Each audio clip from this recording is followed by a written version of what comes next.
placebo today?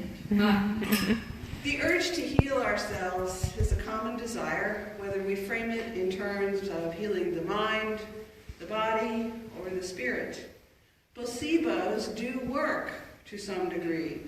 To be considered effective, a medicine needs to have a positive effect that is better than just the improvement of taking a placebo, a placeholder, a pill that looks just like the medicine but contains none.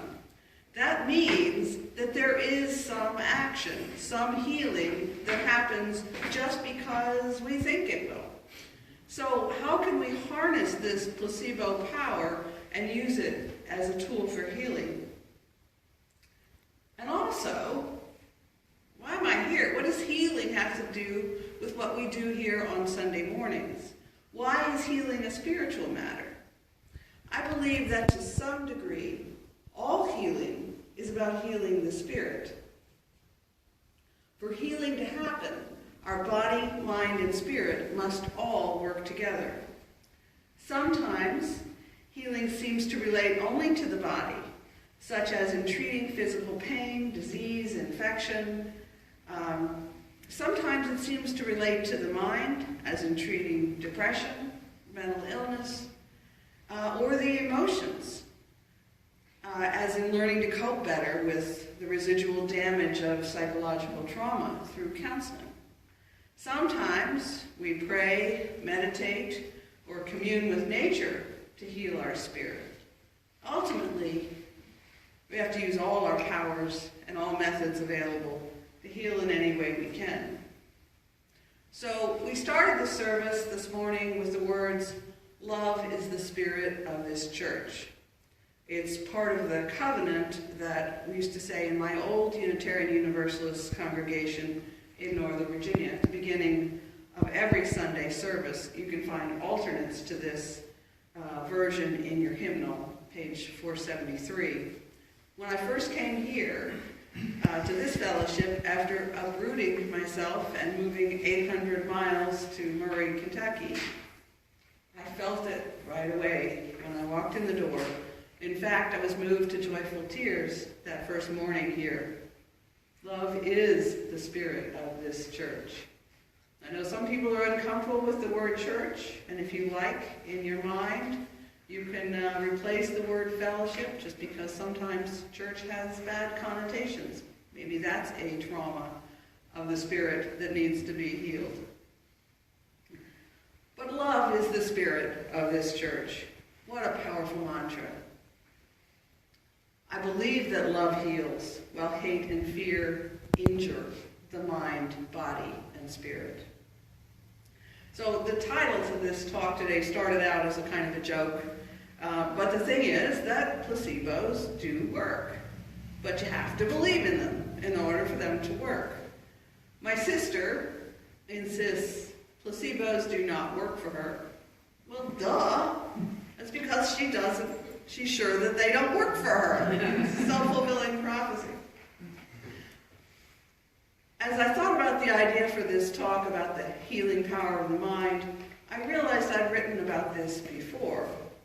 The very first sermon I delivered years ago was called Healing Happens, and it was about some understanding I gained from Carolyn Mace's book, The Anatomy of the Spirit, the 7 Stages of Power and Healing. Dr. Mace is a practitioner of holistic and intuitive medicine.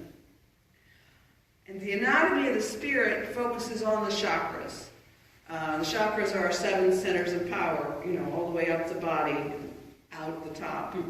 Line up along our spine, and they're believed to be channels in the subtle body through which energy flows into us and out of us. If that sounds too mystical for you, think of it as a way of describing our electromagnetic fields, which we do have. Science has confirmed that.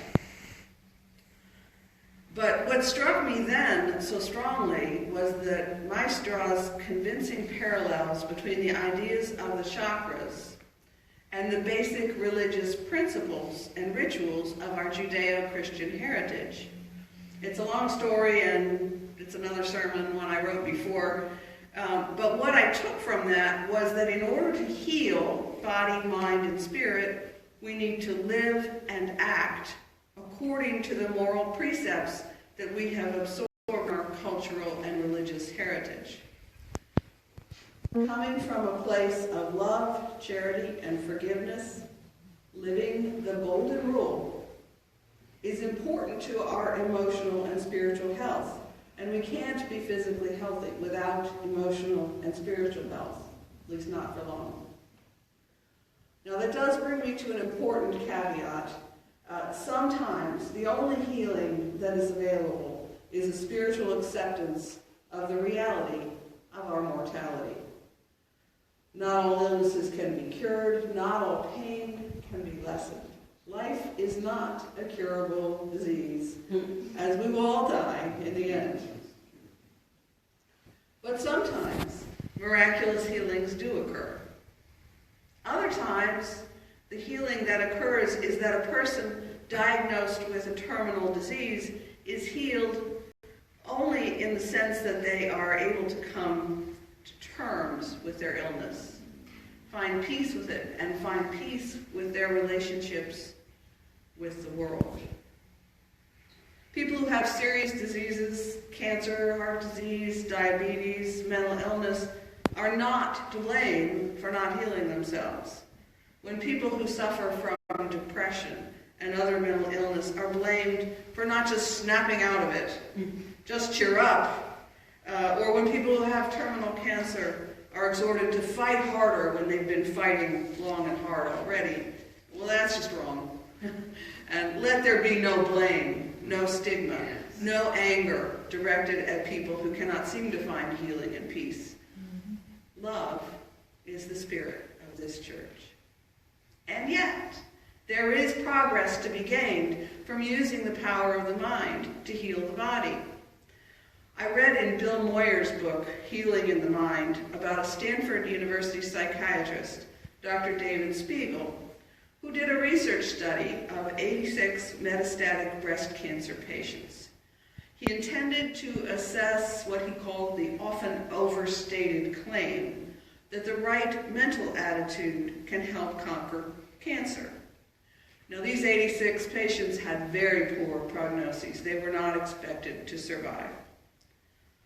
Half of the patients were given standard medical treatment, radiation, chemo, drugs, and the other half was given exactly the same medical treatment, but also asked to meet once a week in a support group, in a group therapy support group. Dr. Spiegel expected to find that those who were in the support group would report an improved quality of life over the other group that didn't have that support group. And sure enough, they did. But to his surprise, the final statistics for the study, and at this point, several years afterwards, all but 3 of the patients had died. But the final statistics showed that the metastatic breast cancer patients who participated in a group therapy support group not only reported an enhanced quality of life, but they actually survived much longer than the control group, who got the exact same medical regime.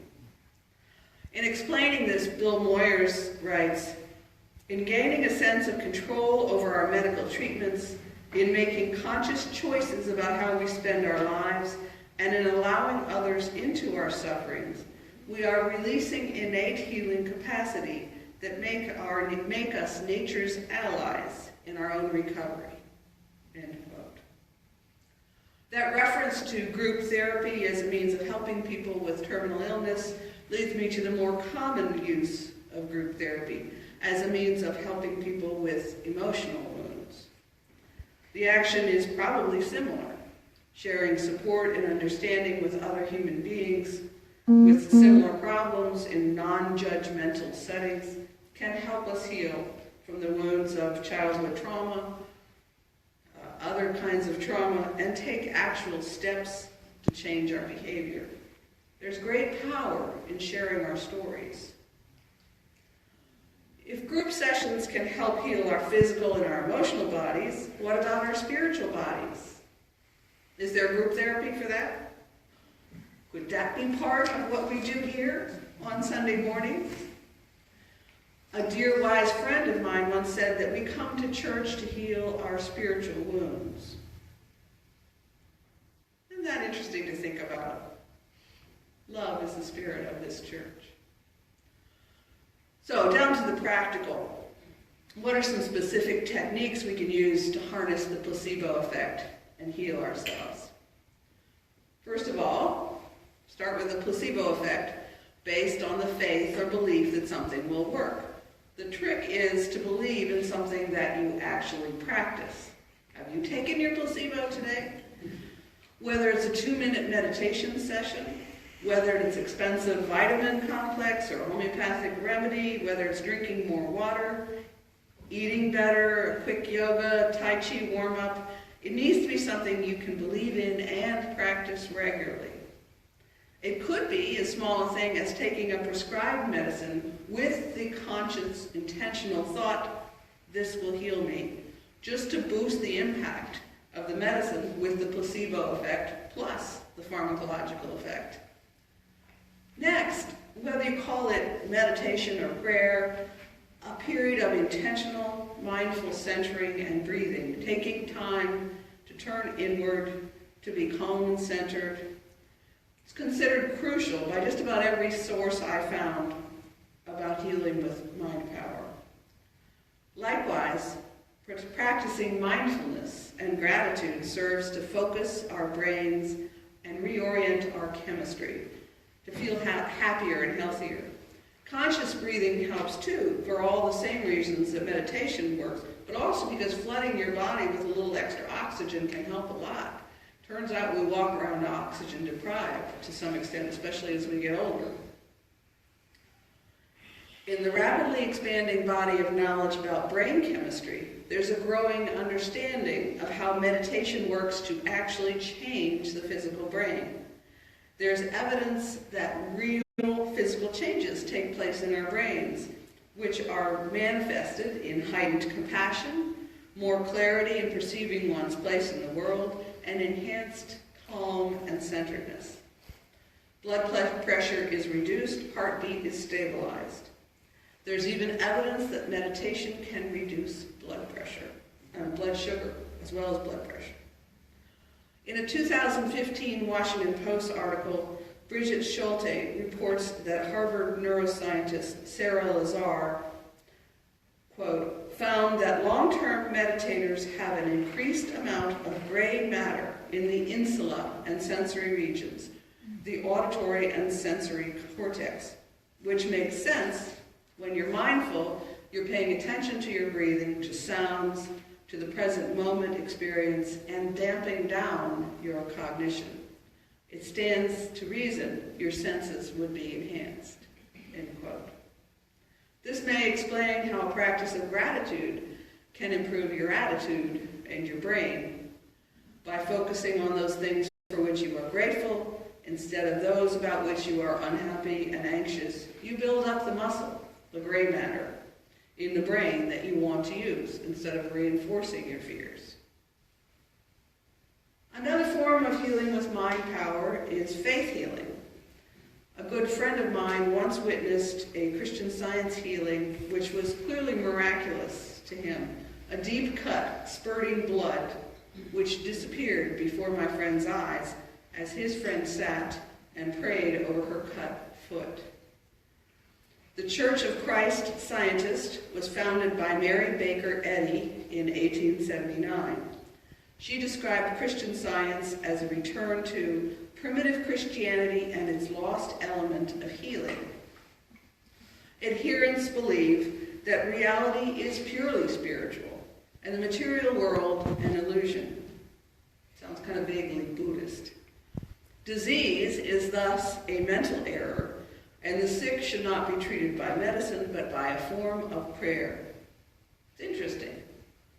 But that whole vaccination denial thing made me a little too uneasy to go real far out on a limb today. Maybe that's another sermon for another time.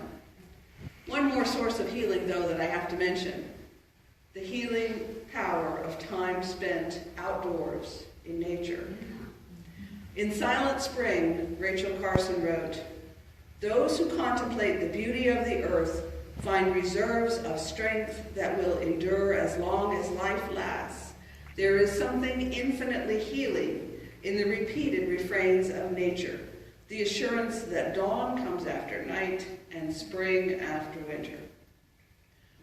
I personally was lucky enough to grow up with parents who felt themselves renewed and empowered from spending time outside, and who cherished natural beauty. So it seems easy for me to repeat that behavior as a form of self-healing, but it's not as easy to everyone.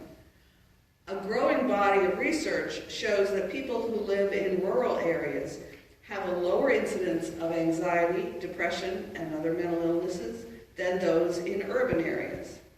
Within the population who live in urban areas, those who live near green spaces and parks, or who visit natural environments, have measurably lower levels of stress hormones than urban dwellers who do not. Of course, access to nature may not explain that, since access to nature may also be key to economic opportunities or even to exercise, which is something different, certainly good, but different from what we're talking about.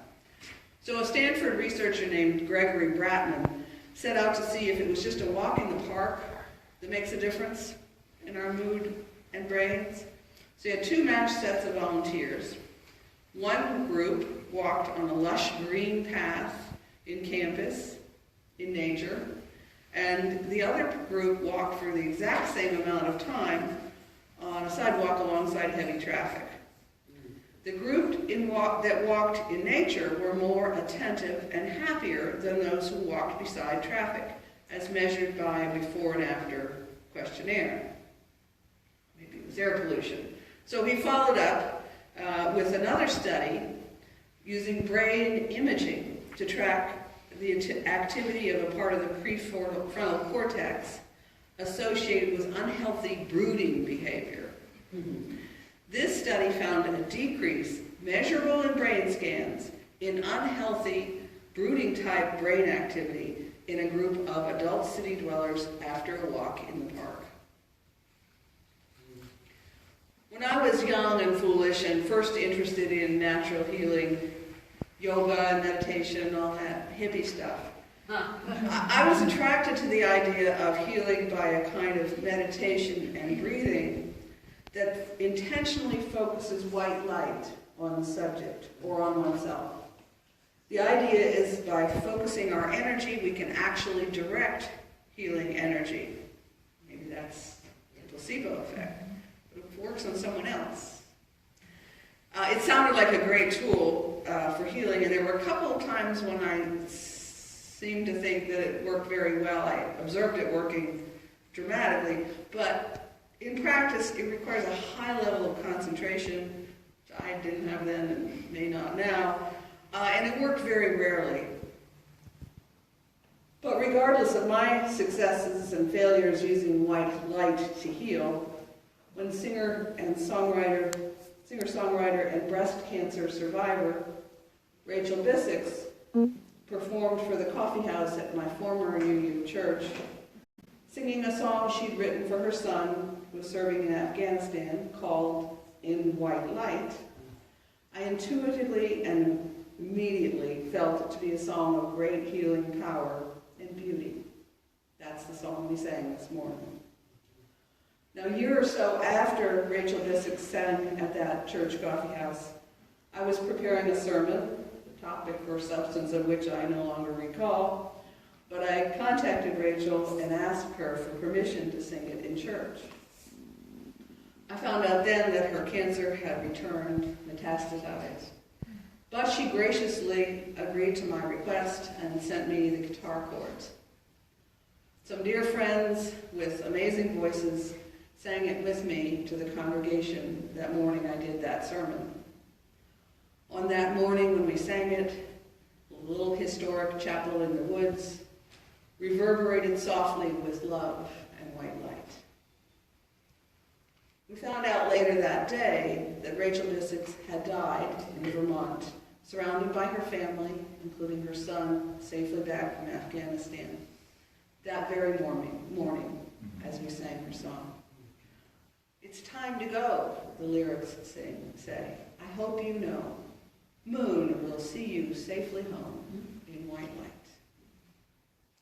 Oh, ye skeptics among us, there are mysteries and miracles, and healing does happen. It does indeed have much to do with the spiritual. Love is the spirit of this church. I struggle myself with healing. I struggle with staying positive. I saw one medical mystery about my physical body. Getting older is no fun. It beats dying young. Yes, it is. And I'm confronted with another mystery. But I've come to realize that healing is a process, not a one-time result. Bob Dylan said, "He not busy being born is busy dying." I would paraphrase that to say, "He not busy being healed is busy getting sicker." Love is the spirit of this church. Amen and blessed be.